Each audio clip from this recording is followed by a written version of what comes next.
আমার কলিজার ভিউজরা দেখেন, আজকে আমি দেখাবো যে বজ্রপাত কিভাবে মাটিতে পড়ে বা গাছ গোছালির উপর পড়ে। আপনাদেরকে দেখানোর চেষ্টা করতেছি।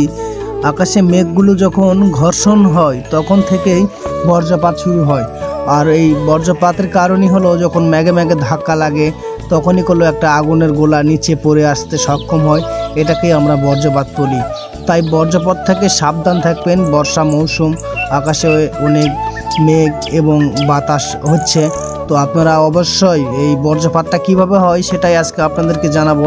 আপনারা দেখতে পাচ্ছেন মেঘযুক্ত আকাশ, মানে আজকে সকাল থেকেই কুয়াশা ছিল আর কুয়াশার ভিড়েই এক ঝাঁক মেঘ আকাশে উঠেছে। ওঠার পর দেখি বৃষ্টি হবে এইরকম মানে প্রত্যাশা ছিল না। আমাদের এখানে জমিগুলো তো অনেক পানির দরকার, তাই আল্লাহর কাছে অনেকে বলতেছে আল্লাহ বৃষ্টি দাও বৃষ্টি দাও, আবার অনেকে করছে যে আল্লাহ বৃষ্টি দিও না, ধান লাগান লাগবে, এরকম আর কি। নওগাঁ জেলার এই মাঠটি অনেক সুন্দর একটি মাঠ, আপনারা দেখতেই পাচ্ছেন। সেই আকাশও মেঘ লাগাছে ভাই, সেই রকম একটা মেঘ লাগাছে, দেখলে মাথা নষ্ট হয়ে যাবে। তো আমার ক্যামেরা ভালো না, তাই আপনাদেরকে বেশি দেখাতে পারতেছি না, কিন্তু দেখো মাঠে অনেক সুন্দর সবুজ ঘাস রয়েছে। এই জমিগুলোতে হাল বোয়া আছে, হাল বোয়ানোর পর এখন লাগানোর জন্য পানির দরকার।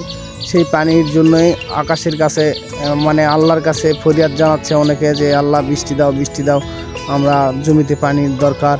এরকম ভাই কি একটা অবস্থা। দেখো আকাশে অনেক মেঘ জমেছে, ভয়ঙ্কর একটি বাতাসও উঠছে।